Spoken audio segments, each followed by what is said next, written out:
Please go ahead. So Prakash Rao presentation, who is, as you all know, that the founder of the IJCTO Club. So I'm very happy and honored to present to you the CTO Legion Assessment Predictors of CTO Success. Dr. Prakash. Yep. Good afternoon. Yes, there will be some overlap of the information in the lectures because CTO PCI basics contain many overlaps. First of most important thing is how you read the angiogram, how many times you read the angiogram yourself. Maybe the interpersonal assessment and intrapersonal same doctor assessing different times. Yes, your decision will change. The collaterals you choose will change. This happens in real practice. So that's why read frame by frame, different angles. Take rotational angio if needed. Yes, there will be additional radiation risk, but in a difficult case, you have to do rotational angio. And always look for the neo channel. When you find it's a good sign that the chance of success are more. And like I see the RCA in a lateral view, mid-RCA lesions, and practically more useful, you find the channel in that particular view. The calcification and the plain cine is always not a good sign. The crossing of the devices, the antegrade, retrograde is always a problem. And so this is a very familiar picture. You see the stump tapered or flush occlusion, functional occlusion or total, and branch at the site of the lesion. I think most of you are familiar with this. So as Dr. Rajesh told, the CT, in a complex, I use a retry lesion. Mostly I use the CT to study, and a long lesion. There's two situations. I take the help of the CT, and I usually give a gap of minimum 2 to 3 weeks for the contrast effects to go. Maybe some radiation control should be there. That's why what you see is the length of the lesion, the tortuosity, the calcification, and practically collaterals. I did not find much use in the CT angio studying rather than the conventional angiogram. So you can see here the lesion is absolutely not seen in the angiogram, where you can have, like what he said, is the co-registration. If it is there, very useful nowadays to enter a true lumen or from the fast lumen to true lumen. Like here, the distal occlusion, long segment calcium in the distal occlusion. So, can I play it again? So even distal occlusion, the CT shows a long segment occlusion with calcium.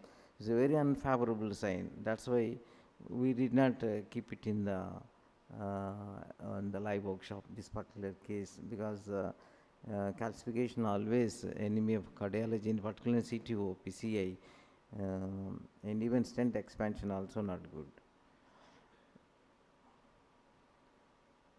Can you play it, somebody? So age of the lesion. Age of the lesion, yes, the more prolonged the CTO remains, the difficulties will be there. But more than that, the anatomy is more important. In a tapered occlusion like this, 10 years old occlusion post CABG is open because if the anatomy is feasible with a tapered and short segment, age may not be that important. So always I said the lesion assessment by simultaneous injections. What you see, the donor artery injection and the, can I replay this one?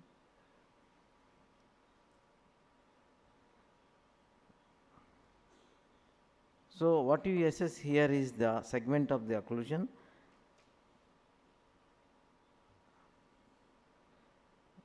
No, in the simultaneous injections useful to see the segment of the injection, segment of the lesion, the collaterals, the distal vessels. These are very important. If you got a very good distal vessel, and the collaterals are reasonable. Always, whichever approach you want to start and change to a hybrid approach, that is the advantage. So, lesion assessment is very important by the control simultaneous injection. So, here a tapering tape. We felt a tapering stump always good, not always. You see the calcium down.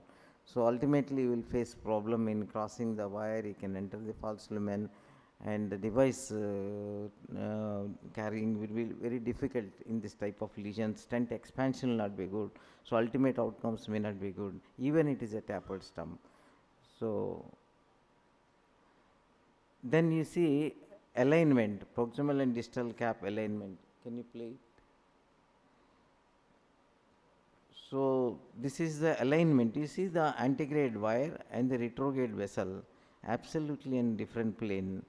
Here a CT may help you, and there is unless you know about this in a rotational angio, there is always risk of entering the subintimal plane, or even the perforation risk is there.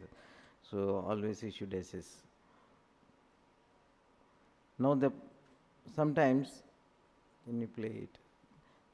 The proximal, the long occlusion in this case, but what we opened a bad diffusely disease with multiple tandem lesions. We thought it's a very long segment occlusion, difficult to open, but the proximal segment is very soft occlusion. That's why you could open the vessel. So it may be a long segment, but the softer plaque, if it is crossed, the CQO. Like visible distal vessel by retrograde is a good sign always, and you can manipulate the wire in your known fashion, and mostly with your experience you can enter, re-enter, and do, unless you put this a large hematoma, mostly you will have success. But here no visible distal vessel. So all rat tail signs are, rat tail sign is good sign, but not all. In this absolutely no distal vessel, either retrograde or antegrade, is a bad sign that you likely to fail. These type of lesions better not to attempt. And bridging collaterals, as you know, bridging collaterals previously used to think, but nowadays with bridging collaterals with the Gaia wire family and all, and retrograde wiring and techniques, we can easily do these segments of CTOs. But always take care that if there is no retrograde vessel in a bridging collateral, very important, if you close a large bridging collateral during the procedure, there is always staining hematoma, and you may lose the distal vessel. This is one risk always you should assess when you are doing only with bridging vessels. The side branch. A side branch occlusion at the stump. It is very useful to put a IVUS into it and see the proximal cap, but is always a bad sign for the success outcome. So there is a small stump here with a side branch CTO, and it's one way it is good that you can have a IVUS guided approach with the stump proximal cap puncture. The other way around, overall success rate comes down if you have a side branch. So you go for some other methodology like IVUS puncture or a retrograde approach or a anchoring balloon. So side branch at the CTO stump is important. But side branch 2 millimeter away from the occlusion, very poor predictor of success. It will always slip into the side branch. So a crusade catheter can be used in this type of lesions to enter the true lumen. And the side branch after occlusion, we have seen this observation. You can take help of the side branch like LED diagonal, one more diagonal at the distal to that. Here you can see this. We entered the distal diagonal, then we have done the plaque modification. Can you play the first one? So you can use the plaque modification. No, you can see the plaque modification you can do and enter the two lumen here. So this way the side branch at the distal occlusion is very useful. And flush occlusion, these are the most difficult cases for any senior operator also. Unless you do retrograde wiring and a snaring, there's only technique what you favorable. Otherwise, the ostial occlusions of the RCA, just stump occlusions, and CT angio may guide you to locate the ostium, but it's very difficult cases. So like LED ostial occlusion, ostial occlusions, one danger of the LED ostial occlusions is mostly you have to attempt a retrograde procedures in these cases, and then there's a chance of ostial and left main stenting. You always take a chance in these cases. You have to cover sometimes the left main also in this case at the end. That you should remember. And dissection and protection of the circumflex is very important.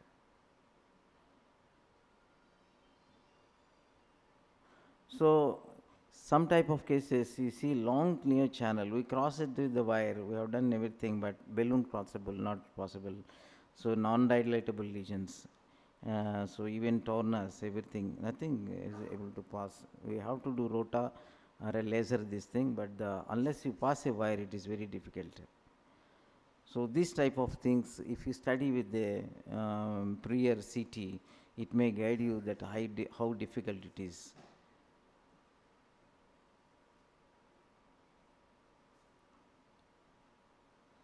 So this is the difficulty in pre-procedure CT may guide you that this is a difficult case and you have to prepare for maybe a laser wire can be passed, and nowadays the atherectomy can be done. So most lastly is the ISR CTO.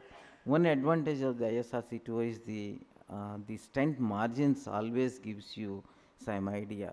So see the rotational angio, see that the wire is in the middle of the and lumen of the stent and not crossing sub. It should not go under the stats, and it's one way advantages in ISR CTO. So stent margins guides wiring within the lumen. Thank you. Thank you very much, Dr.